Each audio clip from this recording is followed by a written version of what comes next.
and cacao. So cacao. It's all very much in. It's pure cacao that they bring in what's from the school? Guatemala and places like that, and do a little ceremony. No, in the in the shop I'm being chant talking. and sing. It's beautiful. Oh, gorgeous, gorgeous. Really? And when did you say that was? So with Thursday night we've got one. I'll show you the photo of it. Thank you. Yeah, we've been having a long chat. This is Camille. He's got a couple of degrees, like in molecular oncology, all about cancer, and PhD in psychology. But he's very spiritual, and so he combines all the sounds with meditation, and it's just a lovely, lovely session. So you just sit in there, and you'll hear with your eyes closed just lots of sounds. He's got a 300-year-old Tibetan drum, and then he's got cymbals and flutes, and he can play didgeridoos with the permission of the elders, and a little bit of guidance, spiritual guidance. Try to visualize where you are and so on. And at the end, he's always quite willing to discuss things with people. So that's Camille, and it's coming up this next Thursday. We only have about 12 to, sometimes we fit in a couple more on the floor, but just a small circle. And it goes for about an hour and a half, and let's use these Giuseppe. He sets up the 7 crystal singing bowls from nice. yeah, and they're beautiful. So he'll focus on sending the bowls, and you just listening and taking out the sounding. It's beautiful. And then the cacao is a little bit different again, because she does the cacao ceremony with a little blessing of cacao. Because cacao is supposed to be the pure. It's not really cocoa; it's a pure coffee bean. That they don't process it in any way, but naturally, pure. Oh, wow. And so you have this little natural drink, which is supposed to be very euphoric, like chocolate. And then she's got the most beautiful voice. And she just sings and chants and just enjoys Lovely. It's really lovely. What was your name again? Nina. Right. But my background, we've just been discussing. There's my little flag. There's my dad, the Russian Cossack. We were the refugees after the Second World War. And my mum was born in that part of Ukraine. Right in there. Her city, Chernigov, has been the one that has been quite destroyed.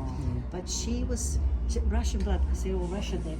So she was running with a little girl, bombs dropping everywhere. My father's running from Russia. All the Russians end up in a camp in Austria, and that's where I'm born. And Australia took us all and called us the New Australians.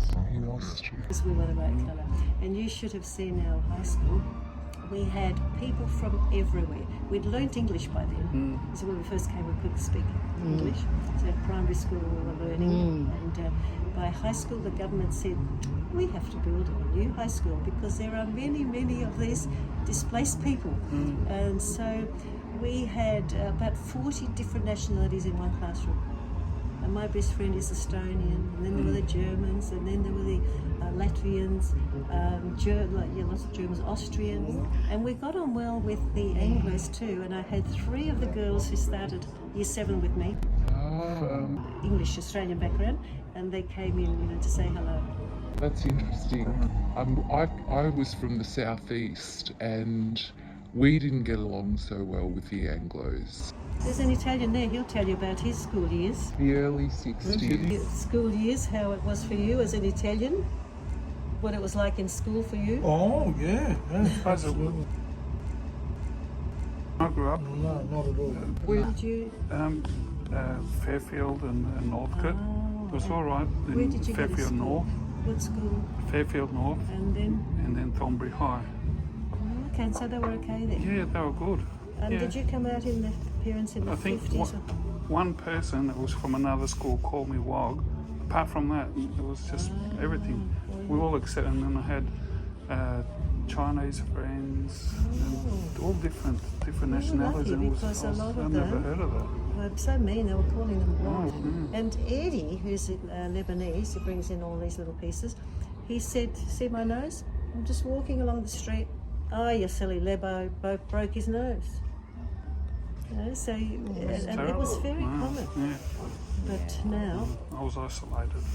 And that reminds me, my grandfather passed away. He's got hats like that. He had, and then my uncle was Russian from my father's side. Oh, so yeah. what blood have you got then? I've got everything. On my mother's side, I've got Turkish, Italian, Greek. They talk Greek at home as well, and there's all. I'm a mongrel.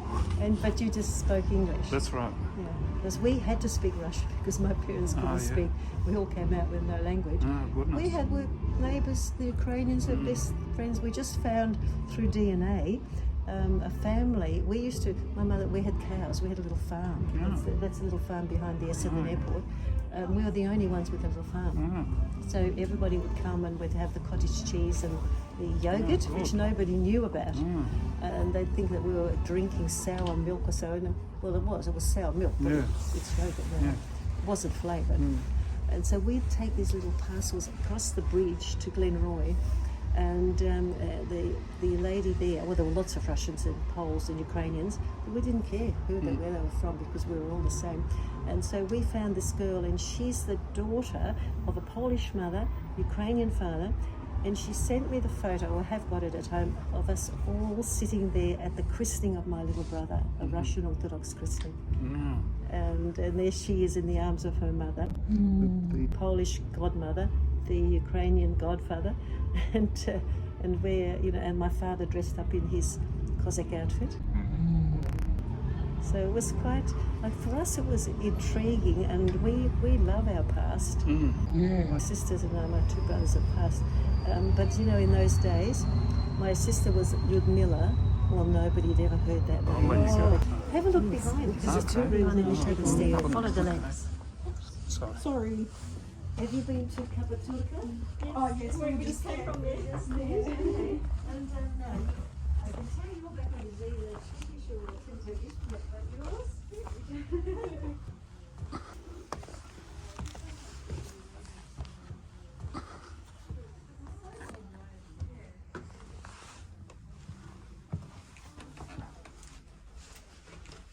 Goodness.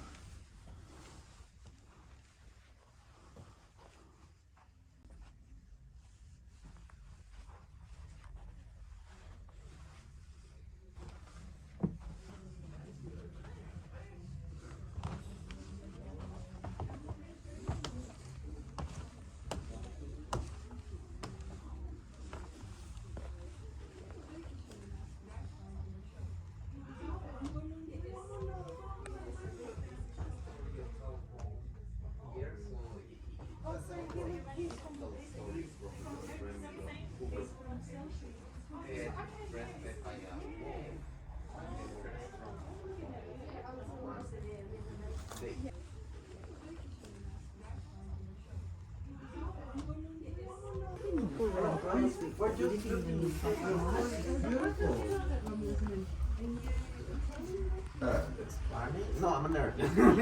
I'm a nerd.